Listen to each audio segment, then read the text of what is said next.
एक लड़की जिसकी शादी को 10 साल हो चुका होता है और शादी के ठीक 6 साल बाद ये अपने मायके में आकर रहने लगती है। पिछले 4 साल से वो अपने पति का इंतज़ार कर रही थी कि वो आएगा, मुझे लेकर जाएगा। लेकिन उसका पति आने को तैयार नहीं था और ना इसको लेकर जाने के लिए तैयार होता है। इस लड़की के मकान के ठीक सामने एक लड़का रह रहा था, जो उसकी परेशानी को देख रहा था। उसकी परेशानी इससे नहीं देखी जाती थी। फिर एक दिन ये लड़का इस लड़की को लेकर एक ऐसा कदम उठाता है जो उस पूरे क्षेत्र में, उस पूरे मोहल्ले के अंदर एक चर्चा का विषय बन जाता है। दोस्तों, क्या है पूरा मामला और क्या है पूरी कहानी, हम बात करेंगे इसी वीडियो के अंदर। तो आपसे गुजारिश है कि इस वीडियो को ज़रूर लाइक करें और इस चैनल को ज़रूर सब्सक्राइब करते हुए चलें। दोस्तों, बात है उत्तर प्रदेश के बुलंदशहर की, जहाँ की नगमा, जिसकी शादी उत्तर प्रदेश के बुलंदशहर के ही फरमान से होती है। नगमा की घर वाले जो होते हैं वो पूरी, जितना उनसे हो सकता है वो सब उसको, लड़के को देते हैं ताकि ये लड़का मेरी बेटी को खुश रख सके। इन दोनों की शादी बड़े ही धूमधाम के साथ में, बड़े हर्षोल्लास के साथ में कर दी जाती है। फरमान भी नगमा को बड़े प्यार से रखता है और इन दोनों में बहुत मोहब्बत होती है। धीरे धीरे इन दोनों की ज़िंदगी ऐसे ही गुजर रही होती है और गुजरते गुजरते इन दोनों की शादी को 6 साल बीत जाते हैं। दोस्तों, इन 6 साल के अंदर नगमा को 2 बच्चे भी हो जाते हैं। फिर अचानक 6 साल के बाद इन दोनों में एक तकरार होती है, जिस तकरार की वजह से ये नगमा अपने बच्चों को लेकर अपने मायके यानी अपनी माँ के पास में चली जाती है। मायके में रहने के कुछ दिनों बाद उसे फरमान की याद आने लगती है और उससे बात करती है और उसे कहती है कि आप मुझे आकर यहाँ से ले जाओ। लेकिन फरमान नहीं आता। 1 महीना बीतता है, 6 महीने बीतते हैं, साल भर बीतते हैं, 2 साल बीतते हैं, नगमा सिर्फ़ इंतज़ार ही करती रहती है। उसके छोटे-छोटे जो बच्चे होते हैं, वो भी अब इंतज़ार करते हैं कि मेरे पापा आएँगे और मेरी मम्मी को और हम सबको यहाँ से लेकर जाएँगे, लेकिन फरमान नहीं आता। देखते-देखते 4 साल बीत जाता है और फरमान तब भी नहीं आता। यानी इन दोनों की शादी को अब कुल मिला के 10 साल हो चुके होते हैं। 6 साल नगमा अपने ससुराल में रहती है और पिछले 4 साल से वो अपने मायके में ही है और इंतज़ार कर रही थी कि कब फरमान आएगा और उसको लेकर जाएगा, लेकिन फरमान नहीं आता।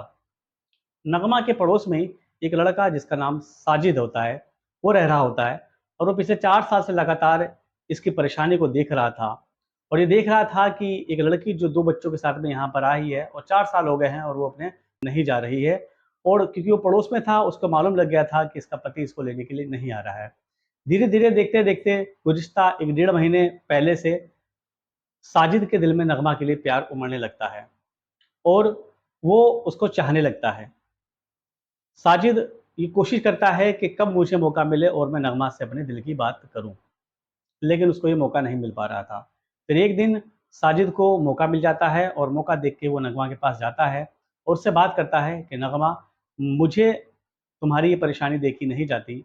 या तो तुम अपने बच्चों को लेकर, अगर तुम कहो तो मैं तुम्हें तुम्हारे मायके छोड़ आऊं, क्योंकि जो तुम्हारा पति है वो तुम्हें खर्चा पानी भी नहीं दे रहा है और तुम पिछले 4 साल से यहाँ पर हो। मुझसे तुम्हारा ये दुख बर्दाश्त नहीं हो सकता। अगर तुम अपने ससुराल नहीं जा सकती या नहीं जाना चाहती, तो मैं तुमसे शादी करने के लिए तैयार हूँ। नगमा ये सुनकर थोड़ा सकपका जाती है और ये कहती है कि मुझे थोड़ा वक़्त दो, मैं तुम्हें सोचकर बताऊँगी। फिर एक दिन नगमा अपने 2 बच्चों को अपनी माँ के यहाँ पर छोड़ के ही इस साजिद के साथ में चली जाती है और ये दोनों भागकर आपस में शादी कर लेते हैं। कोर्ट मैरिज के बाद ये दोनों आपस में निकाह भी कर लेते हैं। यहाँ नगमा की जो माँ होती है, वो जो सामने साजिद रह रहा होता है उसके खिलाफ किडनैपिंग का केस कर देती है कि साजिद में हमारे बच्चे को बहला-फुसला कर कहीं ले गया है और ऐसा ना हो कि वो उसके साथ में कुछ गलत काम कर दे। जैसे ये बात नगमा को सोशल मीडिया के माध्यम से मालूम लगती है, तो नगमा और साजिद एक दिन कैमरे पर आते हैं और अपनी पूरी कहानी बता देते हैं और ये कहते हैं कि मैं साजिद के साथ में अपनी मर्ज़ी से आई हूँ, मैं किसी ज़ोर-ज़बरदस्ती के साथ में नहीं आई। दोस्तों, ये कहानी यहाँ पर ख़त्म नहीं होती है। अभी इस कहानी में ट्विस्ट आना बाकी होता है। ये जो साजिद है, ये साजिद भी शादीशुदा होता है और 4 बच्चों का बाप भी होता है। ये बात नगमा को मालूम होती है कि साजिद 4 बच्चों का बाप है और साजिद की जो बीवी होती है, उसको भी मालूम होता है कि जो मेरा पति है, ये इस नगमा से प्यार करता है बहरहाल साजिद का ये कहना है कि मैं अपनी दोनों बीवियों को, नगमा को और जो मेरी पहली बीवी है उनको भी साथ में रखूंगा। मेरे खुद के 4 बच्चे हैं और 2 बच्चे हैं इनके। तो अब मैं 6 बच्चों को एक ही निगाह से और एक ही नज़र से देखूंगा। साजिद का कहना ये भी होता है कि जो मेरी बीवी है वो भी तैयार है कि मैं दूसरी शादी यानी जो मैंने इसके साथ में करा है वो उसके साथ में रहने के लिए तैयार है। बहरहाल ये बात तो साजिद कह रहा है, अभी दूसरे पक्ष का क्या कहना है उनका अभी जवाब आना बाकी होता है। दोस्तों, इस स्टोरी के अंदर क्या वो लड़की जो अपने पति के साथ रह रही थी, जो 10 साल इसकी शादी को हो गए थे, और ये नगमा इस 1.5 महीने के प्यार के साथ में क्या पूरी ज़िंदगी बिता पाएगी? आप लोग से गुजारिश है कि आप कमेंट कर कर ज़रूर बताइएगा। इस वीडियो में इतना ही, मिलते हैं अगली वीडियो में नई कहानी के साथ। तब तक के लिए इस चैनल को ज़रूर सब्सक्राइब करते हुए चलें।